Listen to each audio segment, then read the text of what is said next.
Ladies and gentlemen, welcome to the inaugural Michael Lothian lecture. I am not Sir Malcolm Rifkind, and that is a permanent disappointment for me, but I hope a temporary disappointment for you. Malcolm was scheduled to be the chair of the meeting. Unfortunately, he's not well today. Hopefully temporary, and I'm sure we'll all want to wish him our best. My name is Nick Hurd. I'm very proud to have called Michael Lothian my father-in-law, and delighted to step in as chair today. Two very brief points of housekeeping. Some of you will be wanting to attend Lord Guthrie's funeral, himself a long-standing friend of GSF, and the message is please just slip out whenever you want to, preferably together, preferably quietly, but please go whenever you need to. And the second point of housekeeping is please just check your phone is off. Now. Just on behalf of the family, and Claire and Mary and Zach are sitting in the front row, two very just brief messages. One is a thank you to you all. GSF was really important to Michael. He, as Claire put it in her foreword to his excellent collection of essays and reflections, he saw foreign policy as critical to national identity. And he was dismayed, like many of you, by what he saw as a drift to the short term and the tactical, and a lack of strategic thinking around foreign policy and defence policy in the UK. And he decided to do something about it. And with the unfailing support of Johan Eliash, he co-founded GSF. And over a long period of time, it has sustained itself, and it is still capable of packing a room like this. But I know he's sitting on a cloud up there with Ming probably and Lord Guthrie and looking down on us with a smile on his face, and he'd want me on behalf of the family to thank you for your support of GS over many years. It meant a lot to him. The second thing, just very briefly to say on behalf of the family, is how pleased we are that it's Sir John Major doing this lecture, for one very simple reason. Most of you knew Michael well. Some of you worked with him. You know that, for him, arguably the most formative experience for him in his political life, but arguably also in his entire life, was the responsibility he was given as a Northern Ireland minister to start the process of engagement, exploratory engagement with the IRA. And this was a very big responsibility. It was a very brave moment for him. He was literally sitting opposite a man he believed had authorized the assassination of one of his closest friends. But he felt it was really important, and he persevered.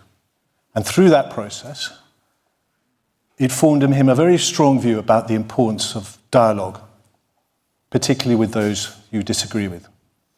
And he danced with wolves, as he put it, and he encouraged others to dance with wolves because he saw it as a necessary condition of the path to peace and resolving conflict. And it was something he felt very strongly about it. It underpins much of his thinking in this area. And of course, the man who gave him that responsibility, who gave him that opportunity, who gave him that formative experience was Sir John Major. And so I think for the family, there could not be a better person to give this inaugural lecture. And with that, because our guest speaker needs absolutely no introduction, most of you worked for him, or voted for him, or didn't, Sir John Major. Thank you.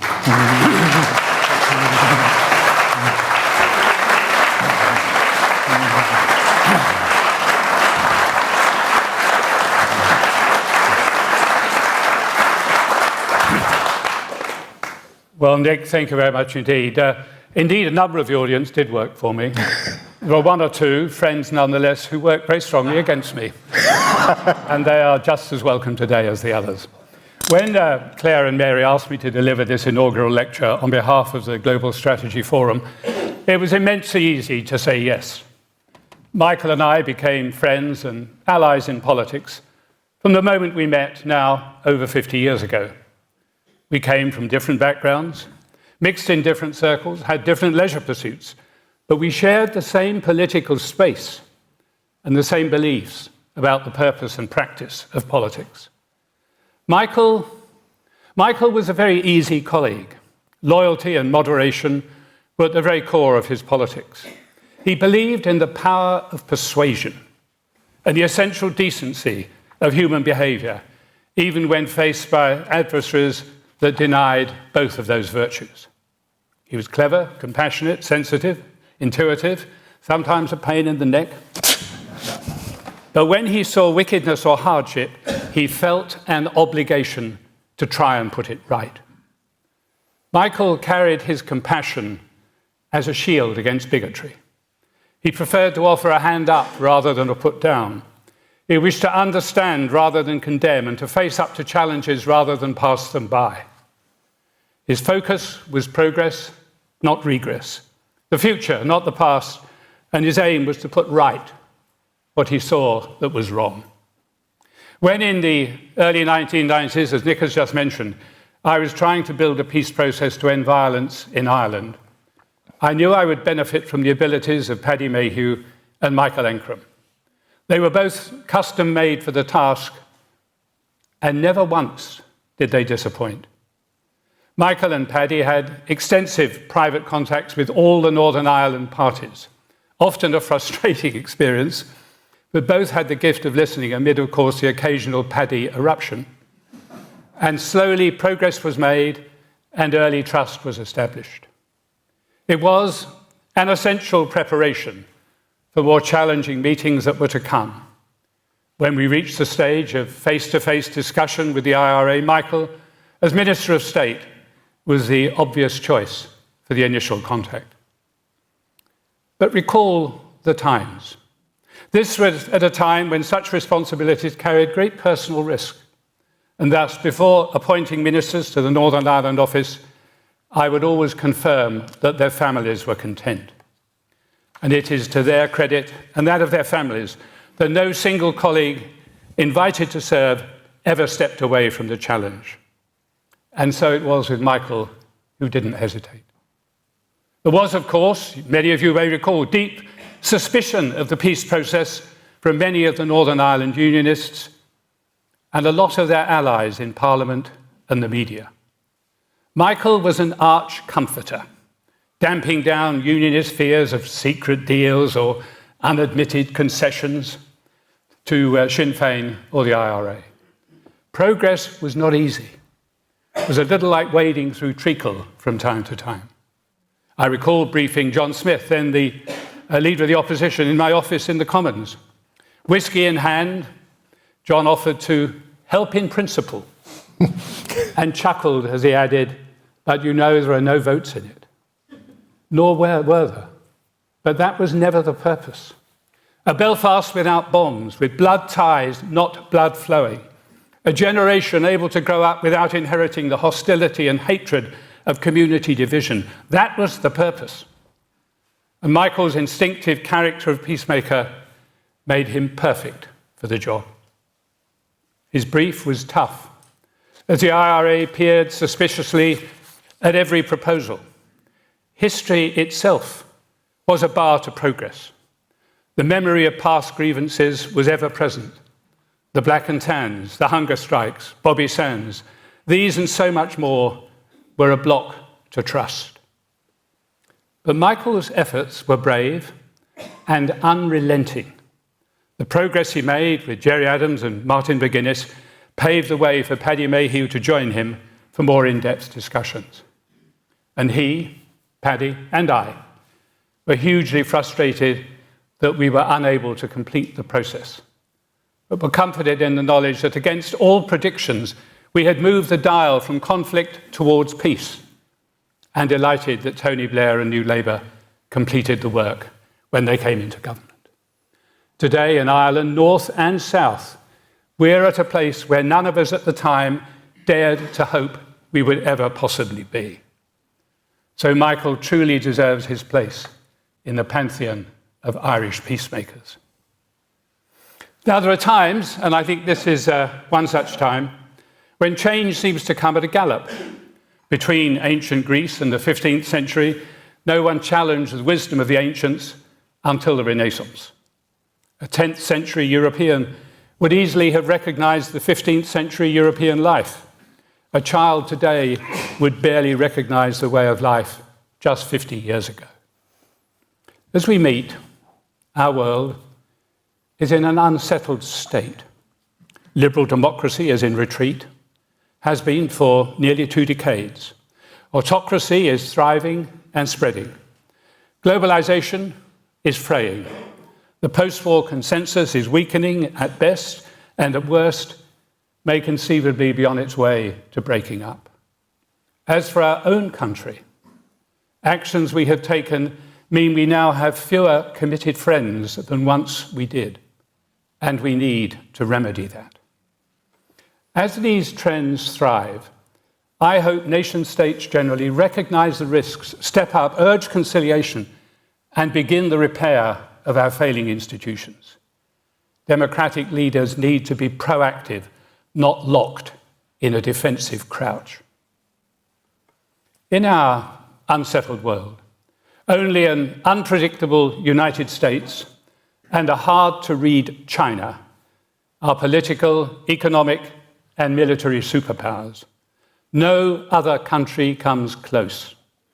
Their future behavior and their bilateral relationship are critical to every part of the world.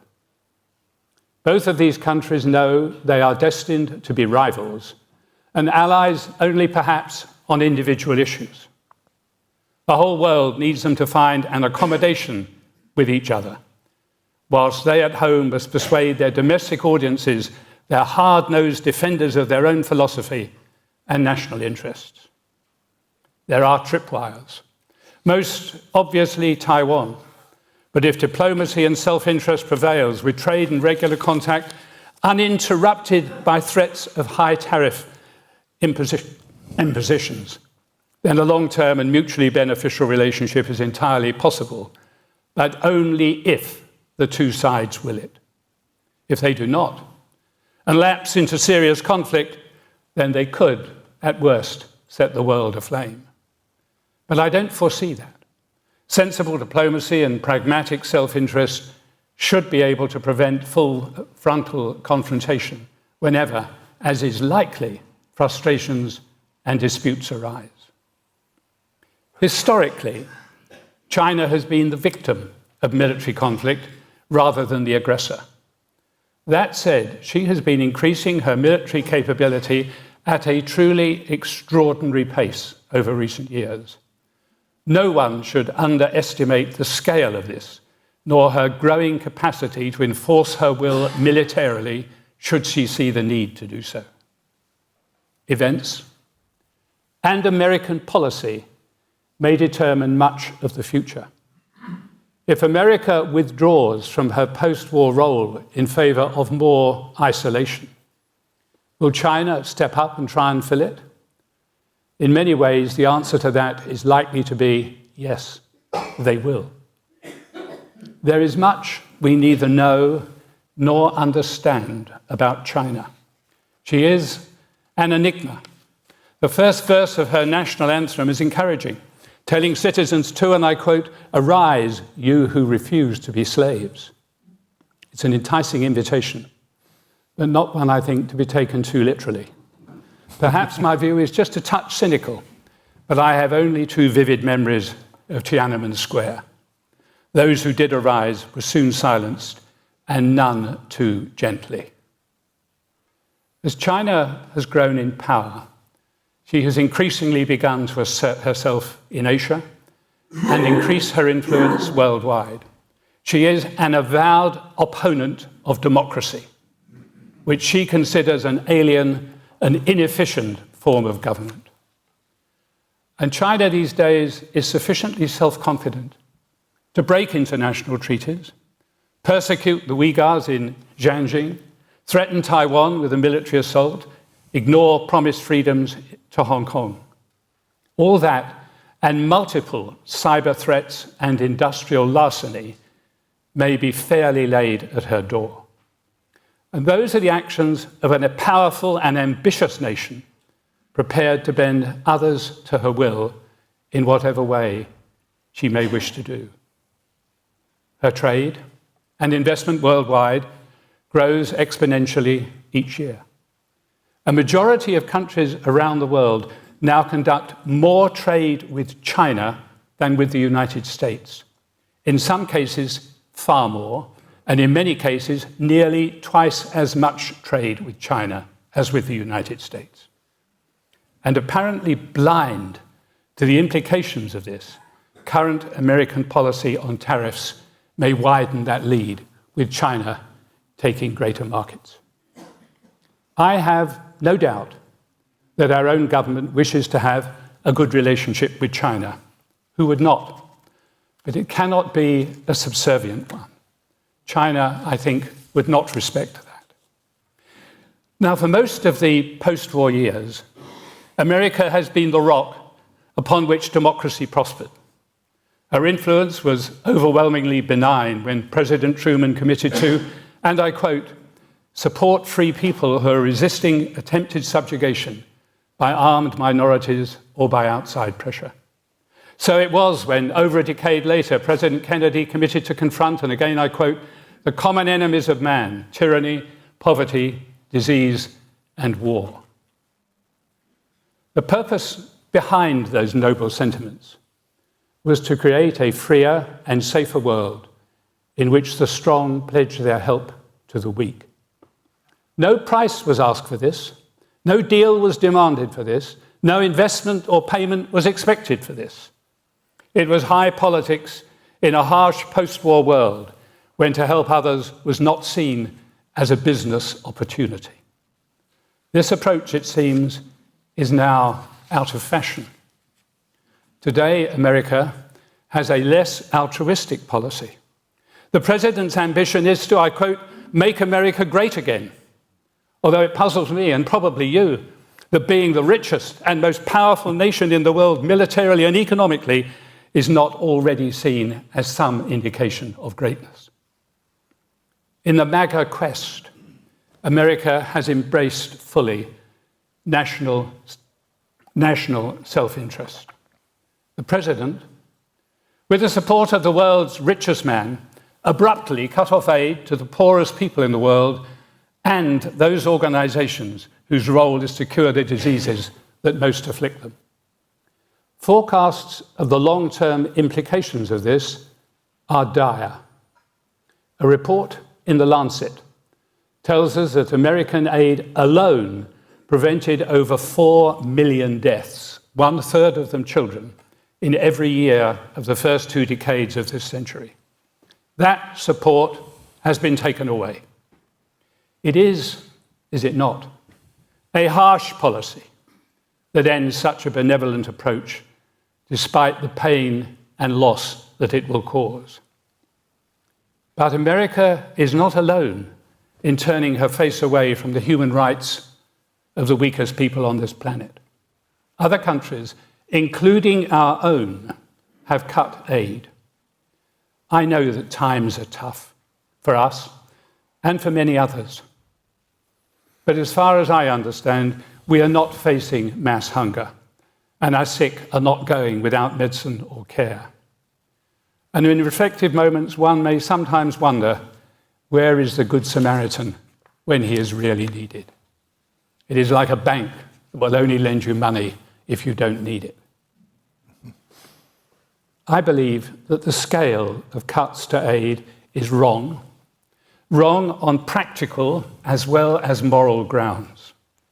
In due time, whenever more people flee poor countries for richer pastures, as they will, we may regret how little we did to keep them settled where they presently are.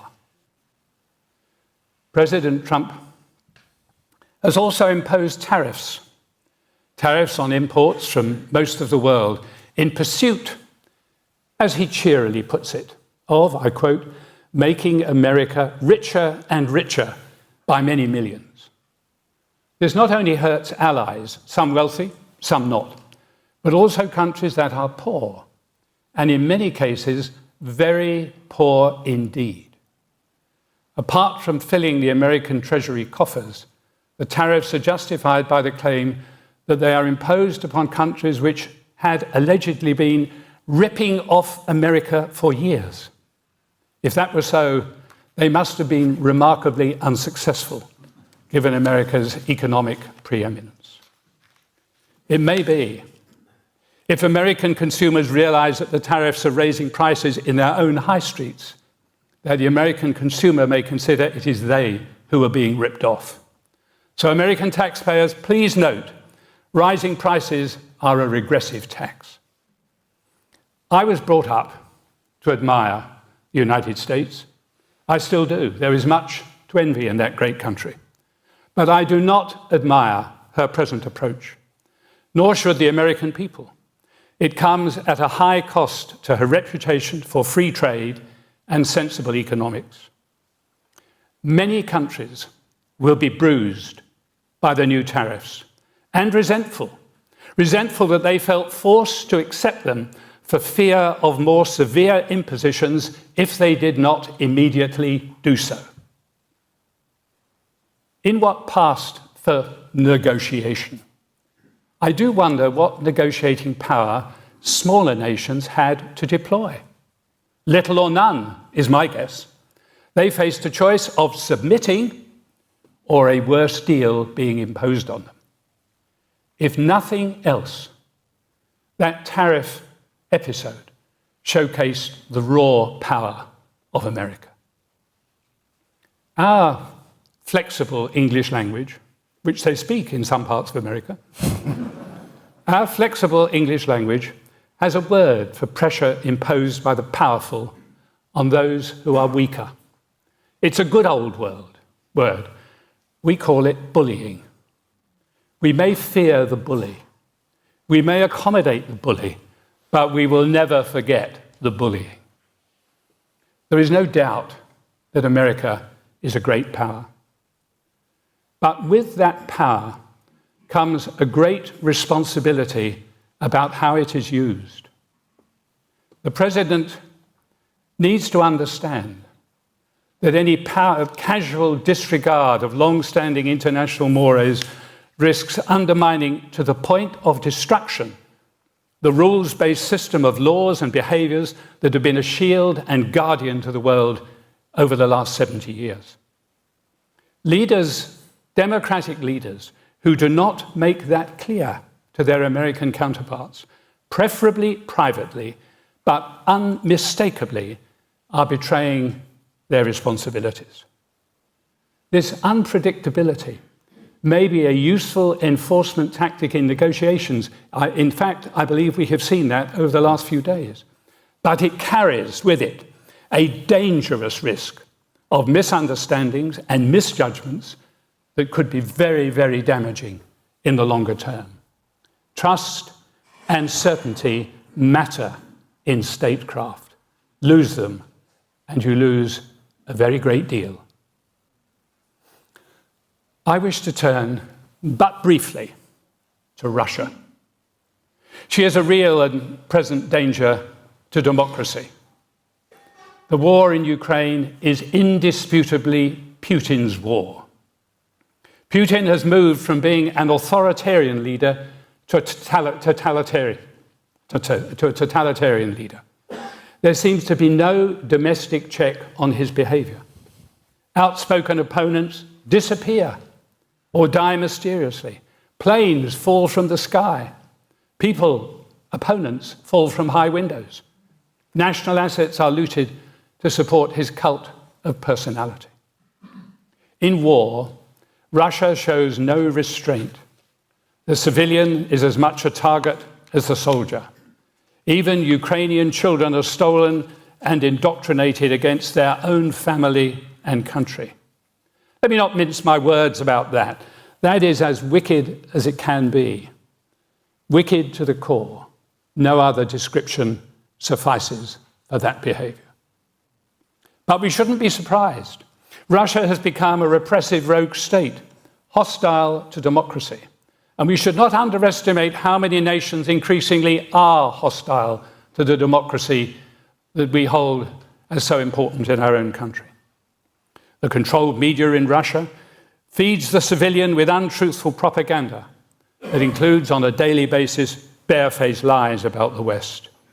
The truth in Russia is whatever Putin wishes it to be. Russian citizens, in my experience, patriots by instinct. Russian citizens are fed untruths throughout their lives. And because that is all they hear, they believe them. By any yardstick, Putin is a warmonger, not a peacemaker. And little will change in Russia until he is gone, at which time someone will be brave enough to list his many crimes. It was revealing, was it not, when Prigozhin, leader of the Wagner group of mercenaries, marched on Moscow. No one of influence, not a single person, spoke up for Putin on that day of peril for him. Those who were closer to him were conscious that he ruled by fear and did not wish to be associated in case he lost. Those who were against him kept silent, knowing it would be life-threatening if they did not do so. I hope that no Western policymaker forgets that Ukraine is our battle as well as that of the Ukrainians. Even though it is Ukrainian blood that is being spilled, our own interests are also at stake. If Putin gains from war, his demands will grow and not diminish. The present outlook, as I see it, is that unless America and Europe combine in a far more powerful response to Russia's aggression, the war will continue, slowly, with a mild stalemate, but perhaps for a very long time. Hopefully, President Trump will see Ukraine suddenly through the eyes of his Western allies and use America's power to protect Ukraine and deter further Russian adventures. If Russia loses, the world wins. And if they were to lose or be forced back, what a boost it would be to economic confidence and the global economy if wars in Ukraine and Palestine were to come to an end. Conflict, of course, takes me to Gaza. It would be a miserly mind that does not welcome the ceasefire that has been agreed. The killing has stopped. The hostage is freed. And I hope aid will swiftly alleviate the enormous suffering there has been in Gaza. So I warmly congratulate President Trump, Qatar, Turkey, Egypt, and I suspect contributors less well known from here in the UK for this advance. On this occasion, the President's unconventional approach succeeded where others had failed, and a breakthrough to a better future may just have begun. But, and it's a big but, it is a beginning, not an end. It's a ceasefire, not a certain and continuing peace. The overnight pictures of Hamas murdering people in the streets is not a good omen for what lies ahead. Ahead lie many serious questions, the answers to which will require good luck, good intentions, and a Herculean effort over, I suspect, a long period. Wars have consequences that endure. The bombs may stop, but will Hamas surrender weapons? Who will rebuild the bombed-out wreckage and pay for it with years of construction at a cost of many, many billions? Will any Israeli government accept Palestinian aspirations? And if so, can they deliver it against the domestic opposition we know lies in wait for any change of policy? If a two-state solution still even possible if Israel sets her face against it? And if not, what is the future to be for Palestinians? What, under any final agreement, will happen to the illegal settlements? Will land be returned? Will compensation be offered? Will future settlements be prevented? So far, they seem to have been tacitly approved over the last decade or more. Can Israeli-Palestinian relations be restored?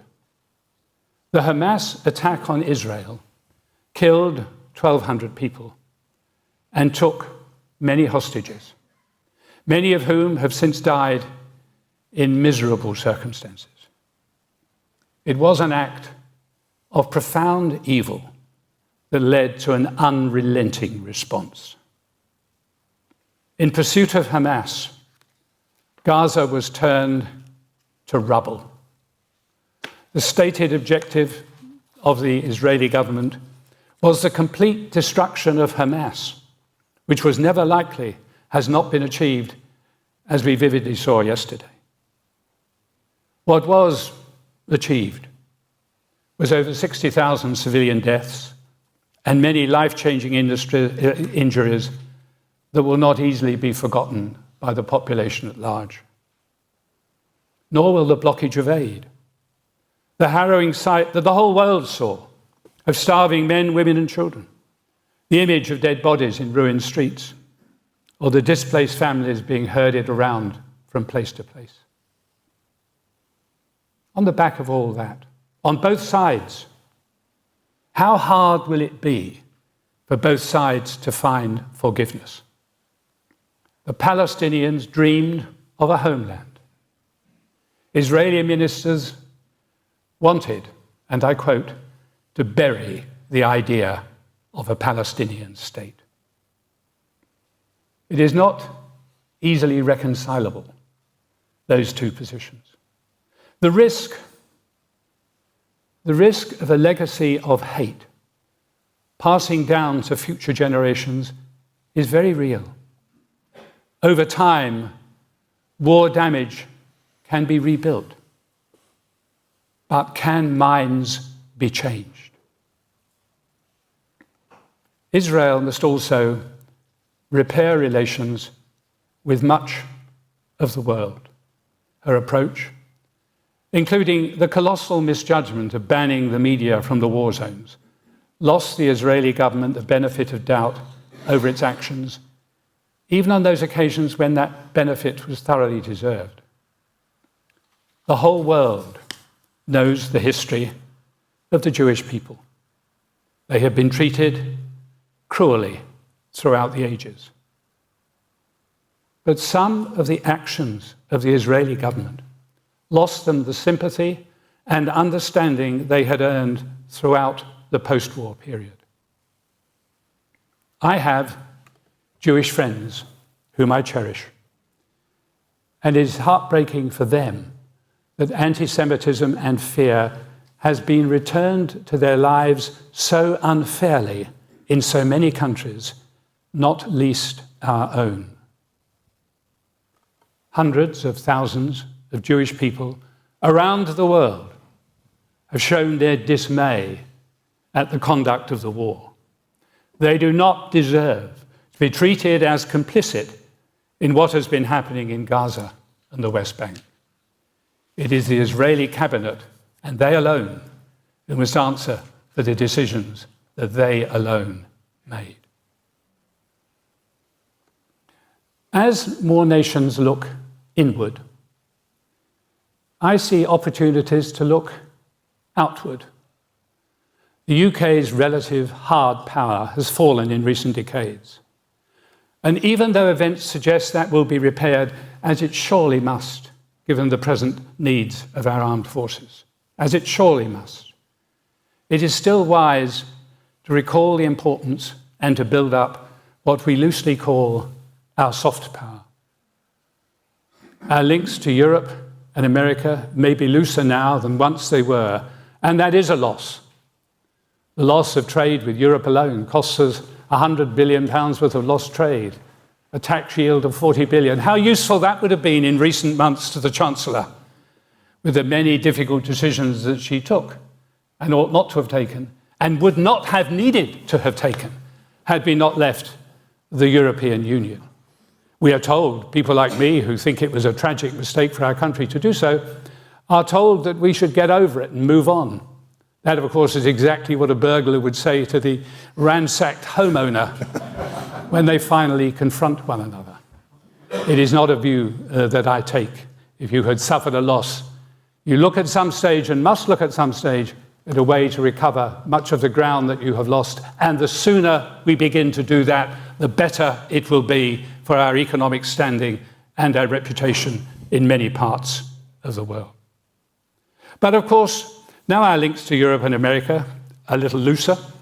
And in America's case, America, of course, has pivoted. They're looking increasingly to the east, and one can understand that. In their own interests, they must do that. And so our relationship is a little looser. But losing those two things, though I very much regret them and I think they damage us, it does free us up in some ways. Be a bit more independent, have to be a slightly more independent voice in our troubled world. An age of reason is overdue. An age of reason is badly needed. And I think that we can help to usher it in.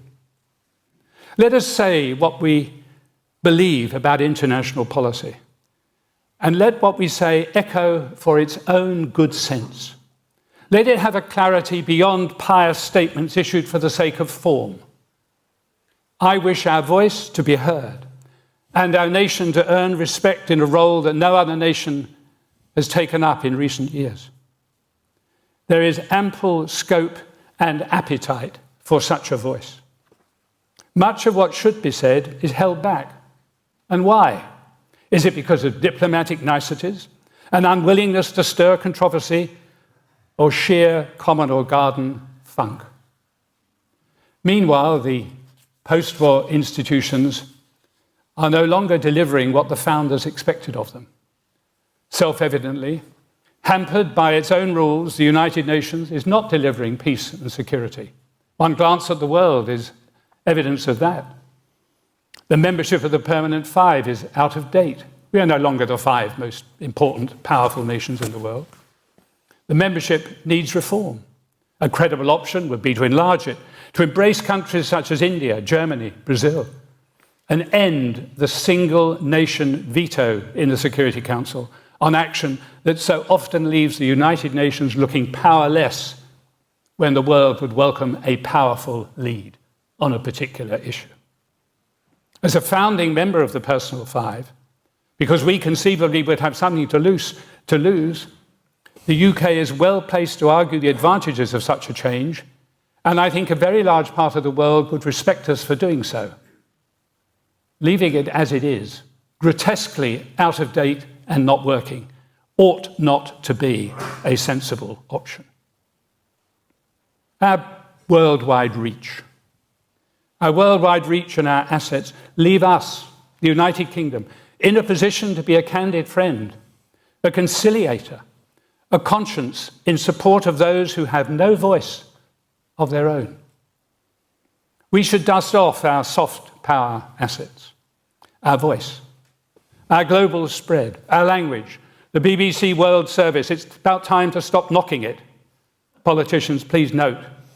Our universities, our culture, especially our theatre. Until recently, I would have added our leadership in overseas aid. I hope soon to be able to return that to the list of virtues that we have to offer the world. Now, I hear the objections ringing in my head. It's altruistic. It's pointless idealism. What a nation we have become if we think idealism is pointless.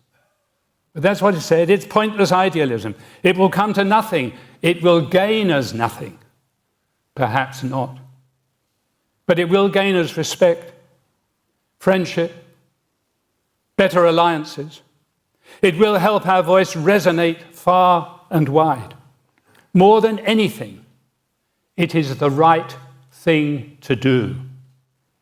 In our mercenary world, is that too naive a reason for doing something these days?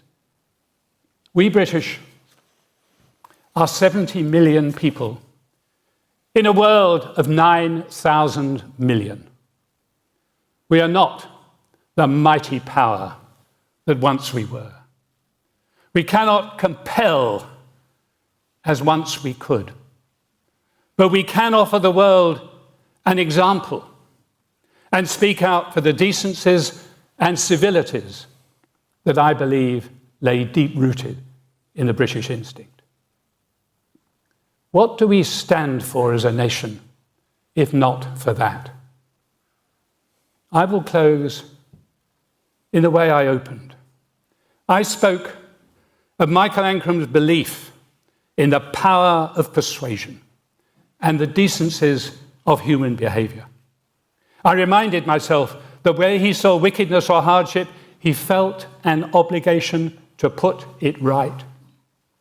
I believe throughout our world there is an audience of billions crying out for such qualities of leadership.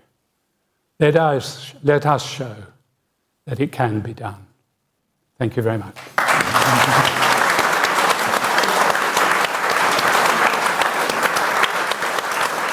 Ask Johan Elish to just give a little vote of thanks at the end. Before he rises, I can just hear Michael's voice in my ear, just registering the fact that GSF wouldn't have happened without the support of Johan.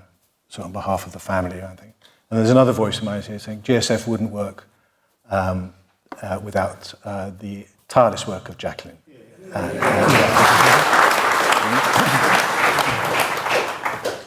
Thank you, Nick. Thank you for chairing this lecture so expertly and with such precision. No small feat, and Michael will be very, very proud. So on behalf of Michael's family, his daughters Claire and Mary, the GSF Advisory Board, and all you here in the audience today, it's a great privilege, an enormous pleasure to thank you, Sir John, for delivering such a superb lecture. And you've set the bar extremely high for what hopefully will become an annual lecture in Michael's memory. Now, Michael and I, we started GSF over 20 years ago. And our inspiration was the power of dialogue, not only to resolve differences of opinion, but also as a source of innovation. And it actually started, Jack Straw, with our close relationship, cross parties, when you were Foreign Secretary. David, I think I saw Patricia earlier on, I think maybe Richard Spring. We were the shadow Foreign Office at the time, and we were so encouraged by this close cooperation. Now, in Michael's case, when it comes to a lot of what he believed in, and also with the ethos of the GSF, was, of course, formed during his time as Northern Ireland Secretary under your Prime Ministership, Sir John. And he always spoke incredibly highly of you. And his experiences in Northern Ireland cemented his unwavering belief in the power of dialogue and the vital importance of keeping lines of communications always open, even under the most difficult circumstances. And many of you have been to this room before, hearing Michael say, quote the Churchillian line, jaw is always much better than war. We also firmly believe that different views, even opposing ones, was an essential part of a healthy democracy. And that is why we launched GSF with the objective of always having the best intellects, regardless of political affiliation. And your lecture today very much reflected the same thinking and wisdom, something that we really lack in today's politics and debate. And there was no surprise that when we had to pick a speaker for this, there was only one name, Sir John, and that was you. And of course, we were absolutely delighted when you accepted this invitation. And your speech today, powerful, thought-provoking, and incisive, has set this impossibly high bar. And that is what we need. We need to up the ante. And I know that Michael, listening from up there, is looking down, so proud over GSF, and he would have agreed wholeheartedly with everything you said. So time and again at GSF, he would make a plea for leadership to be underpinned by vision. And that is exactly what you've shown us today. And we're so fortunate to have had the opportunity to be here today and to listen to you. And yeah, we owe you an enormous debt of gratitude for doing that. And with that in mind, I would like everyone here to join me in thanking Sir John for a fantastic speech. Thank you.